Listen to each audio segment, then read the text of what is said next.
Hey, hey, hey, what's up? Happy Monday to you. How are you doing? I greet you with blessings from the sunny south of France. So excited to connect with you. I missed connecting on Friday. Had a lot going on, but it's a new week. It is a new day, and I am grateful for your presence here. And I think we might have a lot to talk about, so if you're driving, you might want to pull over because you might need to, type in, text in some of your comments.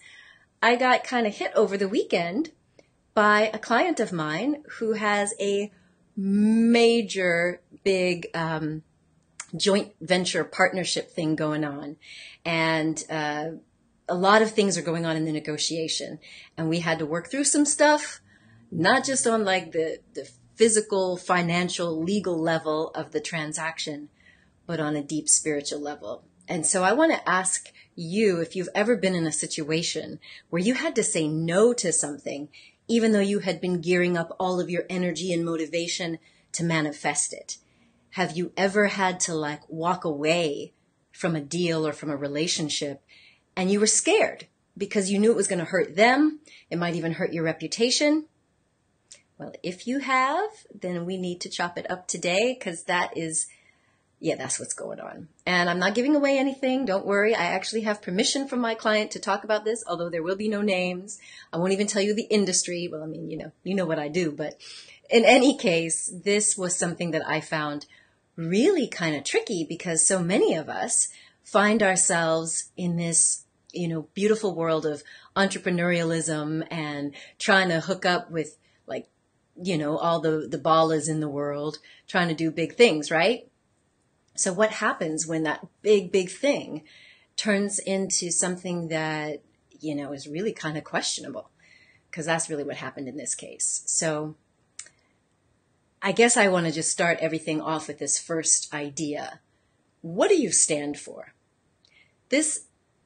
Even though I work with personal brands, we still treat them like a regular corporate brand where we look at their mission statement and, their values. So if I were asking you about yourself, about the way you conduct your life, your relationships, whether that's at home, in business, in love, could you really describe what you stand for? Anybody want to type it in? What's your stand in the world? What do you stand for? I'm curious to know. Because as the saying goes, if you stand for nothing, you'll fall for anything. So by taking a stand, you're declaring what your values are, what your boundaries are, what your real vision is, and how you intend to show up in life. And as my friend Derry Llewellyn-Davies, the global Grand Slam adventurer and the founder of BGI, that's Business Growth International, his methodology is called strategy on a page. And right in the heart of putting your whole business strategy on a single page, at the heart of it is purpose. And all wrapped around that is values. And Derry is always saying, a breach in values is a sackable offense. And that's really, in my opinion, what it comes down to. If you know already that someone is tiptoeing around or violating your boundaries, how do you walk away? How do you walk away without making, them feel bad or your own brand? So nobody's typing in. Can y'all hear me? Am I live? Am I in the heezy? 'Cause you gotta know when to fold 'em, know when to walk away, know when to run. Thank you, Camilla. Thank you, Elaine, for chatting in. I appreciate it.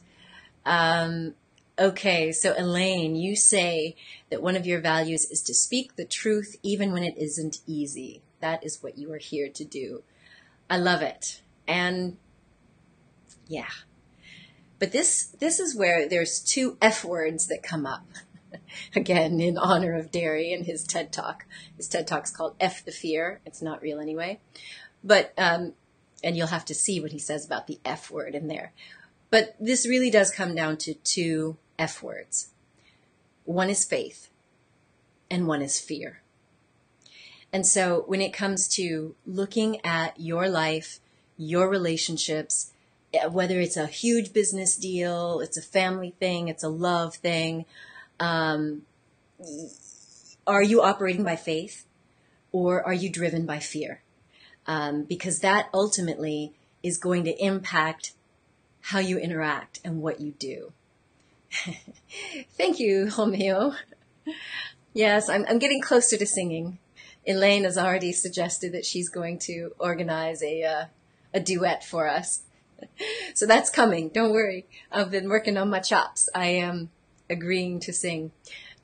So what else? What else do you all stand for? I mean, actually, you guys can see a great article, an interview that Romeo and I did for Time to Rise. And soon you'll see Elaine's video up there and her interview popping up. But it's been really, a lot of people have actually been highlighting and commenting on your interview, Romeo. I don't know if you've seen this on Thrive Global. But I think it's really telling because when we put into words or we declare on a video what we really stand for, it means you might be calling in some haters, some detractors, people who want to challenge you. And yeah, we saw a little bit of that this weekend as well. And so one of the things that came up for me, hey Jeanette, good to see you. Friends from the DK, I love it, my Denmark contingent. One of the things that came up this weekend while really going through what this client of mine was challenged with, there was a huge negotiation point. And it really came down to, it wasn't even about the money, which most people would think it would be about. It was about the values. So what my client is in the process of building is almost like a restructuring of their whole company and ethos, in the world. And one of the things that it brought up for me was as we were going through, and I said, okay, let's just play out both scenarios. And for those of you who have ever been in a situation where you felt fear, where you felt afraid to walk away from a situation because of how it might make you look, because you had too much riding on it, because you didn't want to hurt their feelings, I want you to consider this exercise. So I said to the client, okay, let's look at this. There are many possibilities, but let's just choose two. Let's choose, we sign this deal and we go down this road as it's laid out. And let's think about this 1 year into the future, 3 years, 5 years into the future. And how does that scenario play out? And as we sat with it, and my client was really thinking through, all she could zero in on were the potential pitfalls, like the problems that might possibly come up. Now, it's not saying they would, but she felt very activated in her body, like she could feel the tension rising. She could feel fear. And she really could pinpoint how this contractual agreement and the difference in the values was leading them down some territory where there is some potential holes that they were going to fall into. And I said, okay, if we went 1 year out, and let's just say only one of the possible pitfalls was something that you encountered. Imagine yourself there a year from now, and you've just gone through that. How do you feel? And again, her whole body was reacting. She was full of tension and emotion, and she was like, I don't feel good. And I said, well, what if everything positive happened? Like you guys were making the money, and the partnership was getting lots of visibility. She was like, it still feels really bad. And I said, okay, now let's go 3 years down the line. She almost couldn't even do it because she was just like shaking. And I said, all right, let's imagine that you go back to the negotiating table and you stand your ground. You may find that they're willing to take a new direction with you, a new contract where you have a compromise, a meeting of the minds. We're not going to go down that road because we don't know. I said, but let's just imagine that even if you got back to the negotiating table and you guys couldn't agree and you decided to part ways. Now take me out 1 year from now and imagine what's different. Now, first of all, her shoulders just went, it was like relief set in. As she imagined 1 year down the line, I said, do you feel any regret? When you see yourself a year from now, looking back, having walked away from that deal, do you feel any regret? And she goes, no, I just feel relief. I see like maybe I actually found another way to do it. And I said, tell me what else you feel. Because her body was changing. She was like, I feel good. I feel confident. And I said, well, why would you feel confident when you actually turned down this big deal? She said, I don't know. I just see that there's many ways to get to that next level. And so by just going through this little exercise, tuning into the body to kind of feel things out, playing these possible scenarios forward, she was able to recognize that she could move in fear, and maybe nothing would have happened. Maybe they could have had a great relationship and no pitfalls, but she would have been operating in fear. And you know how it is. It is, as Nellie says, it's the power of thoughts. If we're walking in fear, we might not act in our own best interest. We might attract other situations. Have you ever been in a situation where you're both kind of leery of each other? That doesn't make for a good relationship. And this is a big joint venture partnership that they were investigating. Now, when I asked her about this other version of life, of going down this path, she said, yeah, you're right. There are two F's. It's fear or it's faith. And she could see how she could have total faith that her idea was sound, that somehow the universe, God and the angels was going to send her another potential partner, or she was going to be able to make things on her own, maybe a little slower, maybe in a different way. But the difference was, in this other scenario, she felt so good and relieved and confident. And so I left it with her. And because of the time zone difference, I will have to find out later how it goes when she goes back to have this conversation. But it really made me think about all of those times that we fear either letting someone down, hurting their feelings, looking bad, starting over. And we go down these pathways, even when our gut, our heart, our bones, our intuition, the Holy Spirit or whatever is telling us, don't do that. And it's a matter of really tuning in and knowing, what do you stand for? Because in the end, when she looked down the line, she could see herself standing powerfully, gracefully, confidently based on her values. Is this making sense? Y'all are awful quiet over there in the land of chatting. What's up, Trevor? Good to see you. So it's one of those things that I wanted to bring up for our Monday discussion, simply because the more present and aware and mindful we are of our own values and creating those boundaries and being able to say, you know what, even at the risk of having to start over or all of those quote unquote risks, the confidence that we gain by standing in our truth and speaking up our truth is so much more worth it, I think, in the end. Hey, what's up, Dr. Janet? We got Yvette and Dr. Janet Anthony, two of the authors from Time to Rise. So you're learning this now personally. Uh-oh, yikes. I know how that goes. I'm tapped into this community, so I figure if it's happening for one, it might be happening for many of us. Salut, Audrey. Yes, it is an insightful story about faith and intuition. And one of the other things that this brought up for me over the weekend was, I'm glad it makes sense to everyone. I was working with this, what do you call them? Major mindset and ultimate performance coach. This guy in Florida who is a coach to professional athletes.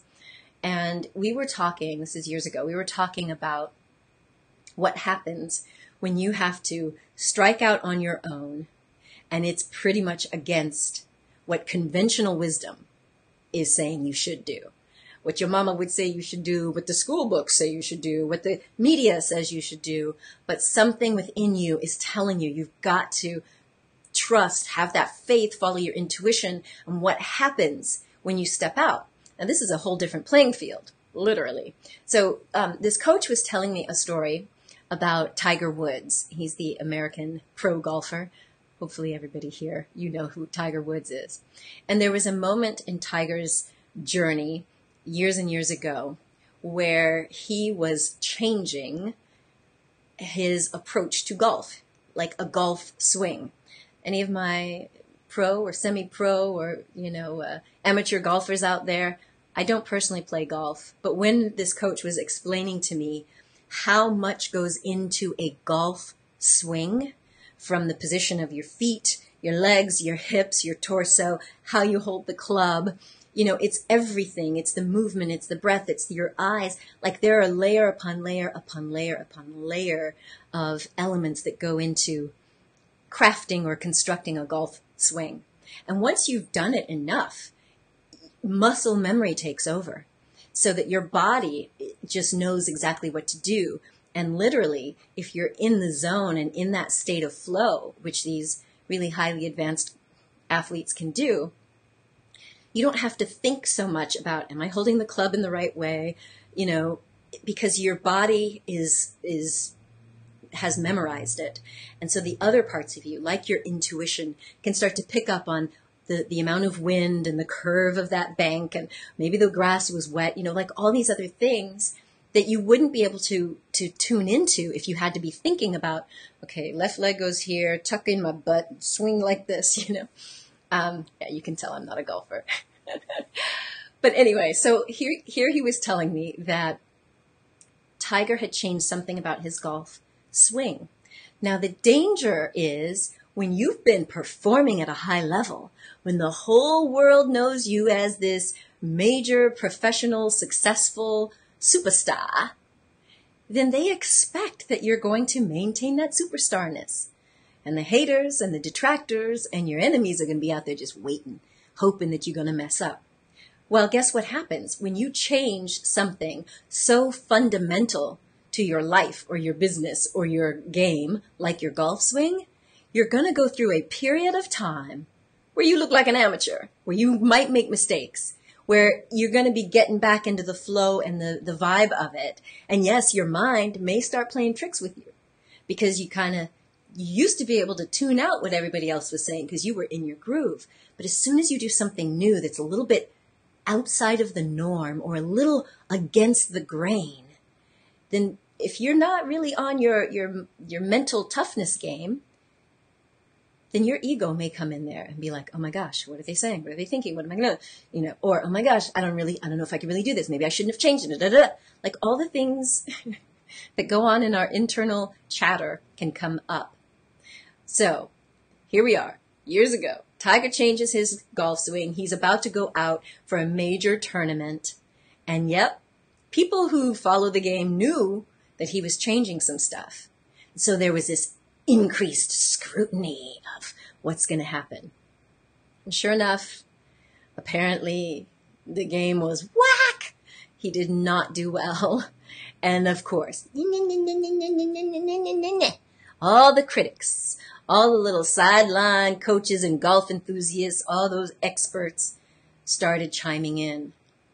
And I will never forget, somebody interviewed him and wanted to tear him down publicly on the mic. And when they asked him, well, Tiger, with a stone cold face, he said, I'm building something here. That's it. And that's the kind of faith that we have to have when we are constructing a life or building a business or creating a new foundation for a relationship. You got to have the faith in your vision, in your values, in your methodology. that you can say, yeah, this is going to look whack. There are going to be people who aren't in line with it, who may not agree with it. But if I know in my heart and my soul, and yes, you got some advisors and coaches helping you, if you know that you know that you know that what you're building is in alignment with who you really are, with your true values, with your soul, with your higher self, your higher power, then there comes a moment when rather than going into, the reason why my swing was bad is don't even bother to entertain people with an explanation. You simply say, I'm building something here. And if they care to dig deeper into the values and the why behind what you're doing, then so be it. But I think we have to get away from this tendency, from this compulsion to feel like we gotta back up and justify what we are doing. It happens to most of us when we're little kids. You know, I don't know how it was for you, but sometimes when you wanted that something new, whatever it was, you had to go in there with your case. Okay, this is me, basically. Okay, I had to have my case worked out of what it was I wanted, why the size and the color and the price was right, and like I would go in with all of my justifications, and I would think through, well, if he says no, obviously I'm talking about my dad, I'd be like, okay, well then I'm going to go with this angle, this angle, this angle. So it's like that. We get prepared for the no and prepared for the adversity, which is smart. I'm not saying we shouldn't. But when you become an adult and you're the one supposed to be running your life, you know, you in alignment with your higher self and your higher power, you should be the one designing and defining your life on this planet. And when you get to that point, you ain't got to justify nothing to nobody. Okay? That's all I'm going to say about that. So that's when you need to dismiss outsiders contrary to the building process. Yep, that's it, Janet. You know, and if they are outsiders, I'll take a note from you, Janet. I think it was you that told me this last year that you had like your Power 5.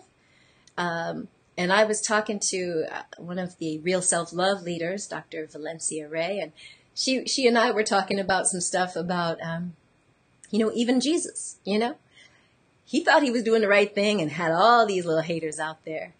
And even though he was out serving the multitudes, he had his inner core peeps. You know, he had his key 12 and then another inside core of 3, right? So you got to make sure that the people that are on your inside, in your inner circle, are truly aligned with you, your vision, and your values. Because if they're not, then you need to edge them out. You need to edge them out. Dismiss them. Because if they're on the outside, they need to be on the outside. And yes, Audrey, your new motto is, I'm building something. That's right. I'm building something here. And that's definitely what also came up as I was being asked about this Real Self-Love movement. I've been giving interviews almost around the clock. It's been a little nuts since the launch of this book, I Love You Me. I know some of you have got it already. Got to put a shout out for I Love You Me. I put my heart into this book. And y'all can thank Dr. Janet, because I didn't know it was coming out last year. I had wanted to write it since I started writing it back in, oh gosh, I don't even want to tell you how long that baby's been sitting inside of me. But Janet and some other people were nudging me to get this information out. And when I said yes, you know, there's a big thing about saying yes. And that's one thing I want to digress to. Now, I want you to think about this. When you're saying no to someone, it means you're saying yes to something else. And so if you can think and rationalize in your mind that by saying no to someone, it's not that you're trying to say that they're bad or wrong. It's that you're saying yes to something else. A no just means you're saying yes to something else. And that's really what I eventually did. I said yes, one, to getting this book done, because I knew that the material, it was time. I had worked on it enough. And I had seen that it was transforming people's lives. And then there were some questions that came up. Like, wow, Andrea, you've been doing all this doctor stuff and self-help stuff. This is your first memoir. And it is a memoir, but it's more of it is personal development, self-help, a spiritual book. It includes this 5-step process that I started way back in like 2004, teaching on stages in America and in my wellness center. I was teaching people how to get back home to themselves, based a lot in my experience with traditional Chinese medicine and acupuncture, with this understanding. And even in the Western medical science, we know that our cells are programmed to return to a baseline of wellness and wholeness. We call that process homeostasis. Our whole body tries to bring us back to the middle. If our blood pressure gets too high because we've been eating the wrong stuff or we've been stressed out, there's so many hormone systems and regulatory systems that try to bring us back to normal. If we get too hot, we come back to normal. If we get too cold, we try to get back to normal. So from the Chinese perspective, we know that any type of illness or injury or stressful burst of activity is usually going to be temporary, and we can come back to center. And when I was working with my wellness center, I had people with eating disorders and obesity and diabetes and addiction and a lot of depression. And I was just kind of obsessed with this thinking of how do we put all of these things in place, from the psychology, medicine if they need it, fitness, beauty. We actually had a spa inside the wellness center so that we could help people return to a state of wholeness and oneness, which is our natural birthright. So putting this 5-step plan into the book, it's called the cornerstone process. In this case, we're using it for self-love, but you can really follow this 5-step process to figure out what's not working in your body and your life and your business and get yourself back on track to center. And when I put it out there, most of the people who were reviewing it were saying that this is wonderful. Somebody very near and dear to me said, "Oh my God, this is your best book ever." And then there were people like, "How are you going to publish your story about depression? Why would you do that? Why would you put yourself out there like that?" And I'm like, it's by being transparent and letting people know that I'm human, that so many people have been able to relate and ask for the help that they needed. And they're getting help in a way that didn't exist before.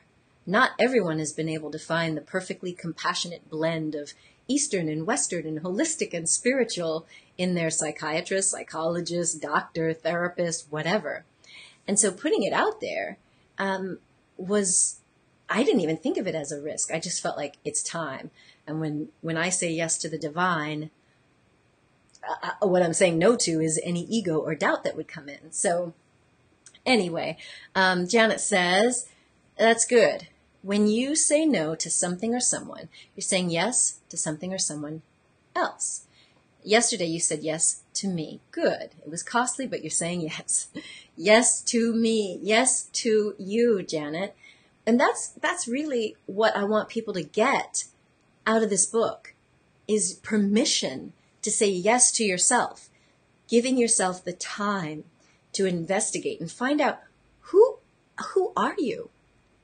Who are you? Beyond the flesh, beyond the relationships or the status or the money or the lack thereof. Who are you? Because when we know who we are, then we can start to really say, well, what do I want in this life? What are my values? What are all these influences on me? Some of the influences that we try to hide or deny, and they're so intrinsic to us, like we waste so much energy on that. So by finding out who you are and what you really value and stand for, what your true desires are, and what your vision is for life that would feel fulfilling and feel like you're living up to some higher mission, that is priceless, I want to say. So, that's me that's the end of me plugging the book. For those of you who haven't yet read it, I hope you'll check it out. I love you, me. You can visit realself.love and get all the bonus material for the book. Because I've pretty much put almost all of it out there for free. Literally. Like the Kindle version, it's $2.99. On iBooks, it's $3.99. So price isn't a barrier. I put the guided meditations, the Real Self-Love Manifesto, master classes with me that are starting in a couple weeks, master classes live with these Real Self-Love leaders, which you'll start seeing popping up on social media. And I just got to say, much love and shouts out to my Real Self-Love leaders. These are literally the experts, and yeah, they're experts in their own right. And they have already had such an impact on me personally or with my clients that I felt like I wanted to partner with them. So all of it is free. There is no hype. There's no selling. I mean, we may offer you a book or two if you want to get it, but this is our way of giving back and paying it forward. Because when you've had your own experience of being in the dark or in pain or depressed or sick, and you get out, if you're a normal human, not a psychopath, you're going to have an urge to help other people. It's like been literally scientifically studied. And it's this natural altruistic part of us that when we figure something out, and that could be something as easy as a math thing. Like somebody did I think it was you, Yvette, that turned me on to that book. I want to say Contagious. But anyways, great marketing, researchy kind of thing about why certain trends take off. And why do people share life hacks so much? You know, why do people send these videos about the perfect way to open and cut an avocado? It's because when we figure something out that has been causing us pain or consternation, we really want to pay it forward. We want to share. And so that's what the Real Self-Love movement is about. And Janet says, sacrifice will cost you something, but how bad do you want a new you? See, there she goes. Watch out, y'all, because Janet, she gonna get up here and preach. At some point, we're gonna get her on here and she gonna preach. Or I will. Or we both gonna do it. And then we're gonna have Elaine come in with the choir and, it's gonna be a mess. But how bad do you want a new you? How badly do you want to live a life that is in alignment with your truth, with your sense of joy, with your sense of purpose? So that's what these two exercises of going down the path of fear in your mind, 1 year, 3 year, 5 years, and seeing how that looks for you. Can you live with that? If you feel any sense of regret or remorse just looking at the potential path, then I would say kind of come back center, reconnect to your authentic self, pray about it, meditate about it, whatever you got to do to get in that zone, and then play it forward from another scenario, from a scenario of faith, and see if that doesn't feel better. And if that feels better, then it's time to, again, pray, meditate, visualize, tap into one of my guided meditations so you can start to really resonate on a whole different level energetically. Because moving forward in fear is not the move. That is not the move. I mean, we know that moving around in a state of fear, it affects every aspect of our being. On the physical level, when you're afraid of something or you're hiding from something, it affects your brain. It affects the way you think. We don't have the same level of mental clarity. It affects our sleep, our digestion, our emotions, muscle tension. So operating and living in that state of fear puts our brain into that stress response. And that's not where we want to be.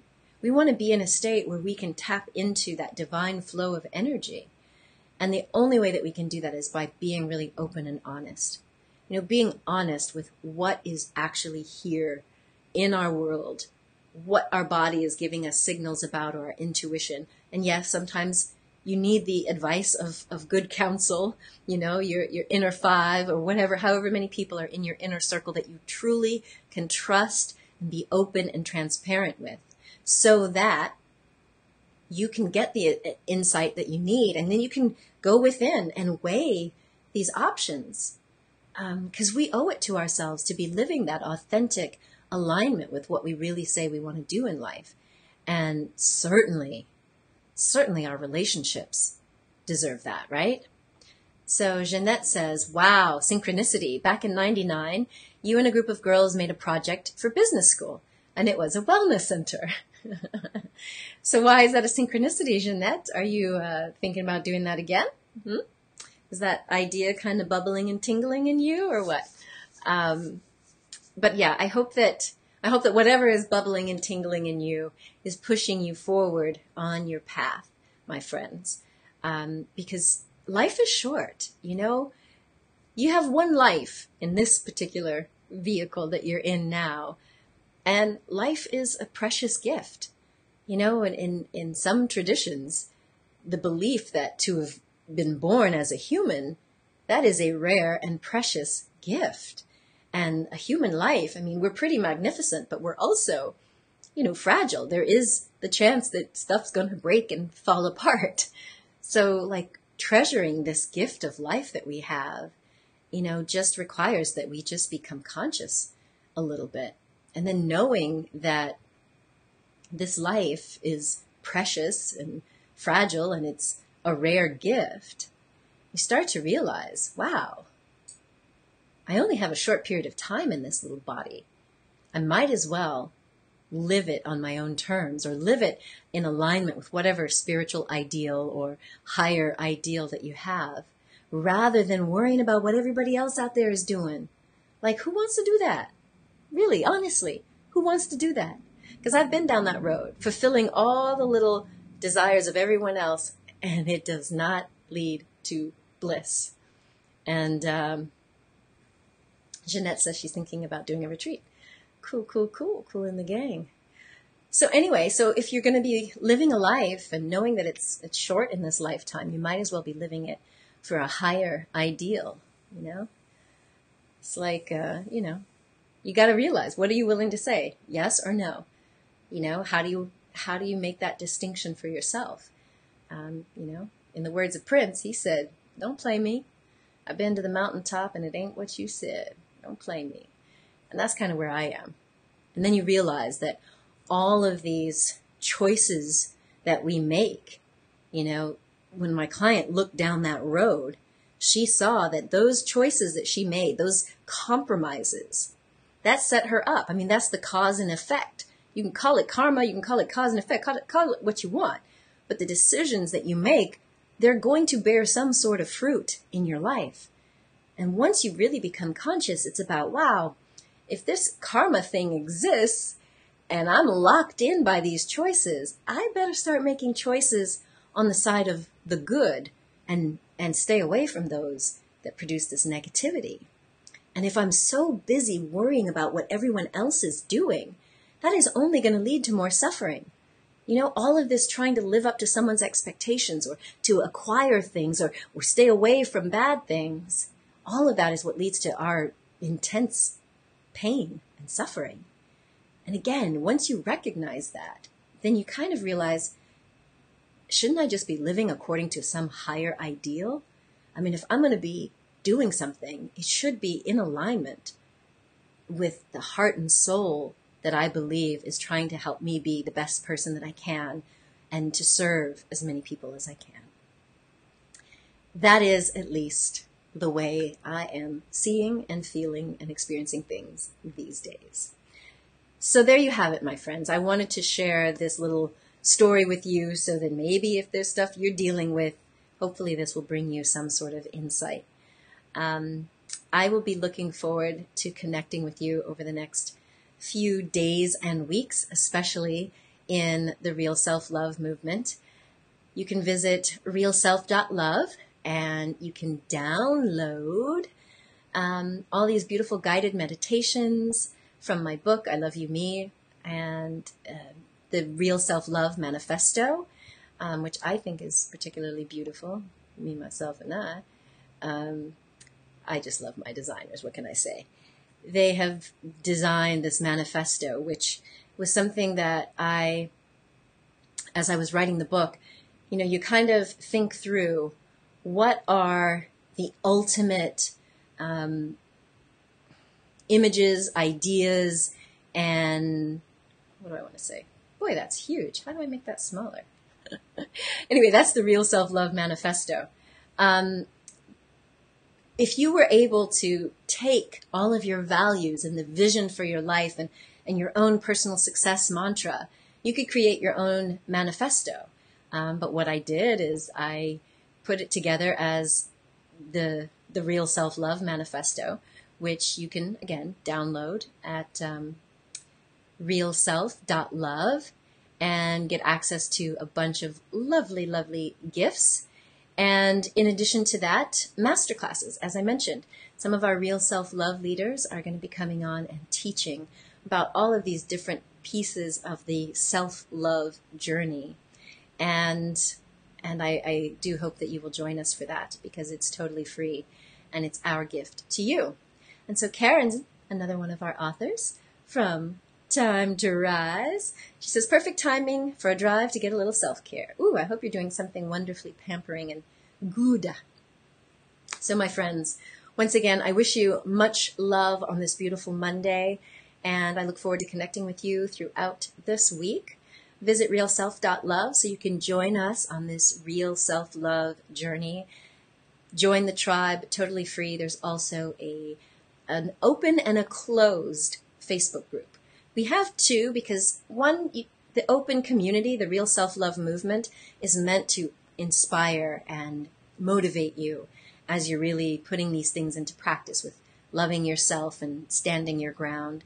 And then the private group is because some of us need a little help and we want to ask questions, or we want to share some of the insights or things that are coming up and get nurturing and support from the group and the Real Self-Love leaders. So I will post the links to both of those. Maybe I can do it here. Facebook.com/groups, Real Self-Love Movement. I don't know if it's supposed to have the word the. I think it's just real. Somebody click on it and see. Does it work? Does it take you to where you're supposed to go? Yes, it does. Okay, fabulous. So you can also join the Real Self-Love Movement. That's the open group where you can just find insight and inspiration. And we will be posting live videos there with some of the Real Self-Love leaders, like my beautiful friends. Oh gosh, you all know them all, don't you? Don't you? You know the peeps that you've seen on my shows at various times through the year. One of our Real Self-Love leaders, which is the beautiful Helena Philipson. She and I have done some work together. Oh, it's just, once again, I don't know how to make this smaller. But there it is. There's me. There's her. She is one of our Real Self-Love leaders, and she will be leading masterclasses on her freedom from emotional eating, her emotional freedom formula, which is a hugely effective way to gain, again, that clarity and boundaries and freedom from the emotional stuff that would drive us to do things like eating, or being in the bad relationships, or abusing food or alcohol or sex or drugs or shopping or gambling, all that kind of stuff. But there's also wonderful people like Gita Winter Graugard, who's a contributing author to Time to Rise, Helena Goldstein from the Joy Keepers Network, Dr. Valencia Ray, Taz Thornton, Chen Lizra, so many other good people. So we'll be posting welcome videos from them along the way. Dr. Juicy Jill Stalker has also agreed, as well as Solveig Thorarinsdottir from Solir in Iceland. And who else? Who am I missing? Well, you will see them. You will see them, you will hear them, you will feel them, feel our presence as we inspire you on this journey. So have a happy Monday, have a wonderful week. If you have questions, if you have an idea or something that you want me to discuss or to hash out live here, I'm happy to do that. Just send me a private message and I will get back to you. All right, my friends, have a wonderful day. And I want you to remember that you are a gift to the world. So share your presence with passion. Much love. Bye.